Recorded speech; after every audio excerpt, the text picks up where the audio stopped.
universal lesson in it. This is a part of something that's being talked about within the ayah of Ramadan. It's within that context. It's not even a separate ayah. It's within that ayah.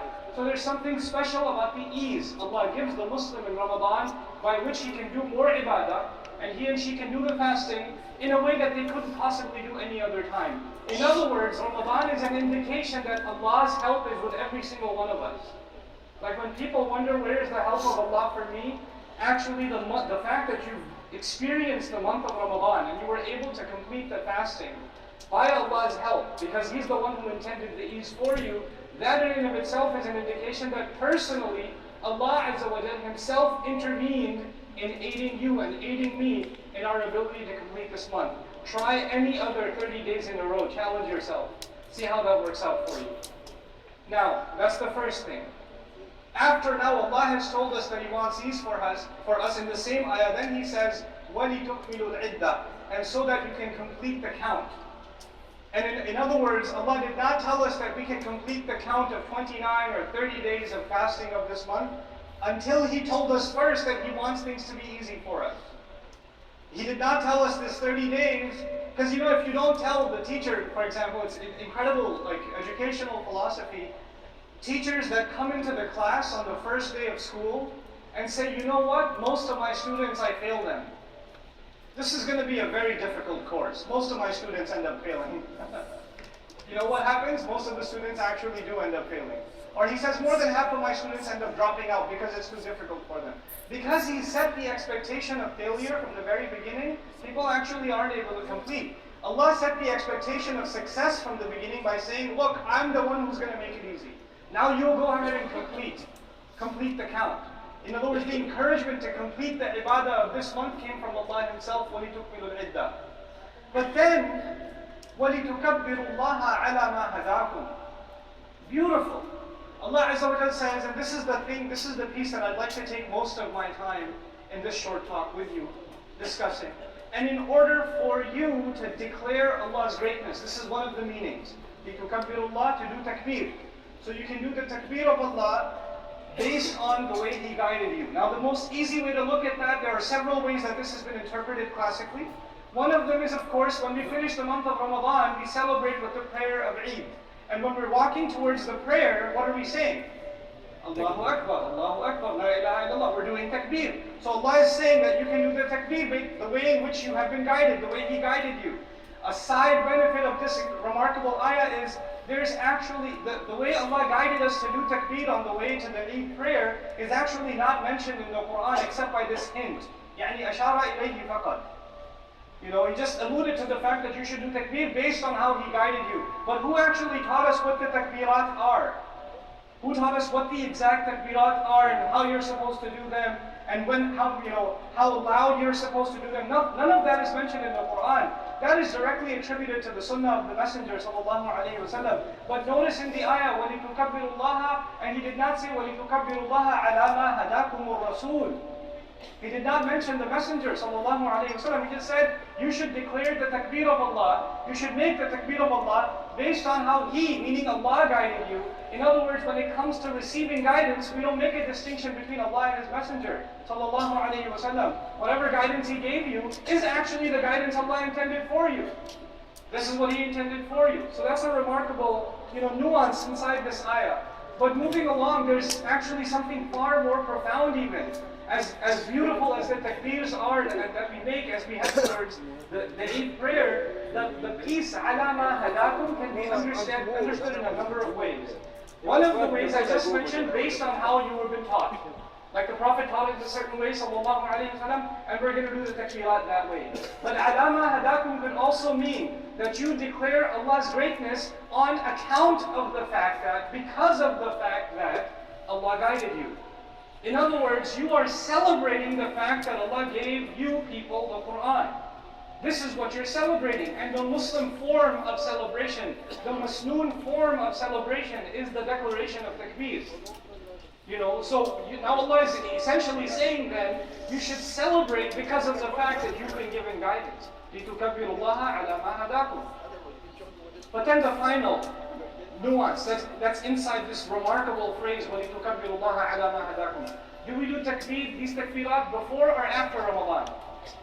This is after. So this piece of the ayah is actually once the completion of the month is done. لِتُكْمِلُوا الْعِدَّةَ, the month is over. Now the rest of this ayah is what happens after Ramadan. In other words, people, listen up. Allah is giving us guidance, not just about what to do in Ramadan, but actually Allah explicitly told us in the Quran how to behave after Ramadan. In the ayah of Ramadan itself. In the ayah of Ramadan itself. So let's talk about this word takbir. When we say kabbara in Arabic, when we say kabbara, we don't just mean he said Allahu Akbar. That's not the only meaning. Kabbara in Arabic can be in the meaning of azzama, or athara, or faddala. Like the expression I teach my students, kabbirha takbur, saghirha tasghur.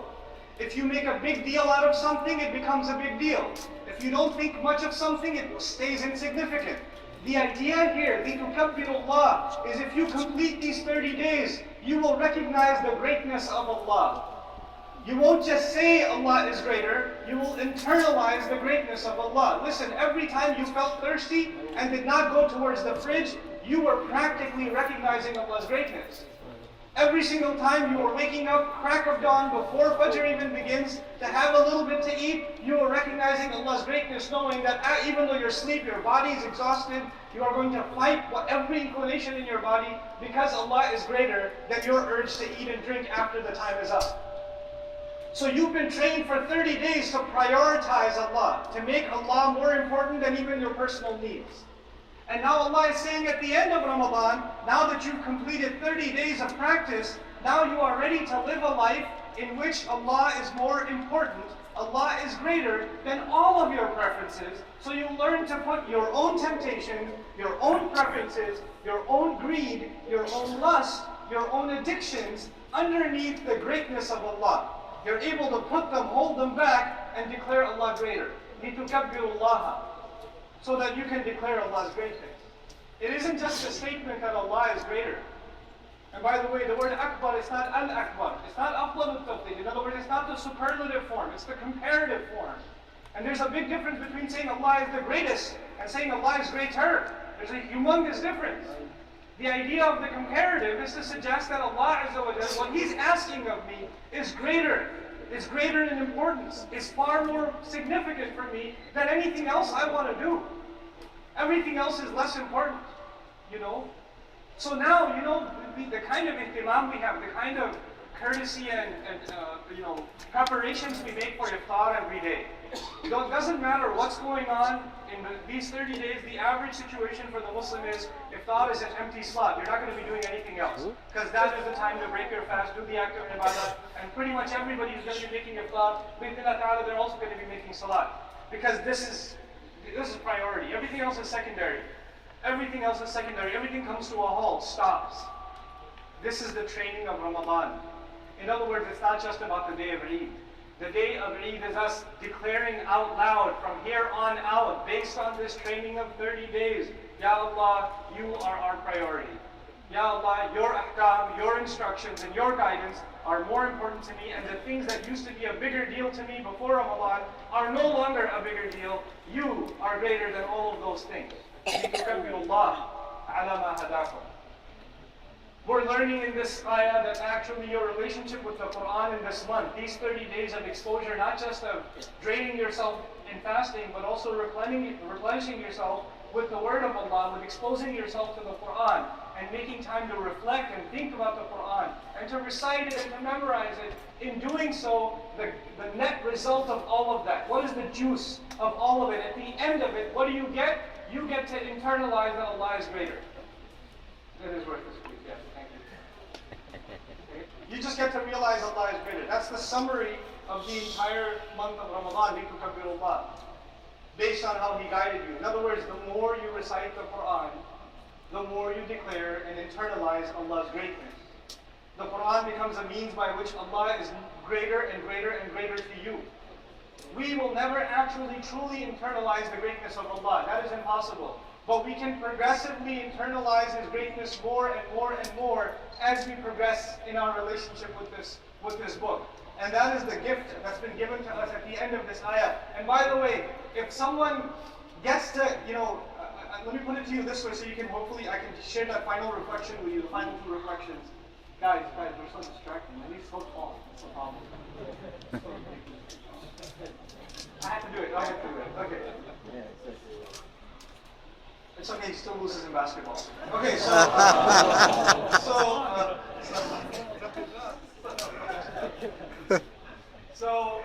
what was I saying? Something about Islam or something? What are we talking about? Ramadan, yes. Where am I? Okay, yeah, Mansfield. God, I'm in Mansfield.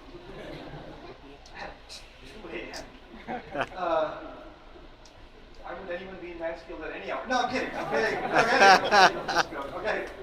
So, now what I wanted to share with you is, if you pass by, just think of a silly example, if you pass by a diamond, but it was covered in dirt, would you realize it? No. But if someone unearthed the diamond for you, and you were able to realize how great it is, wouldn't you be grateful?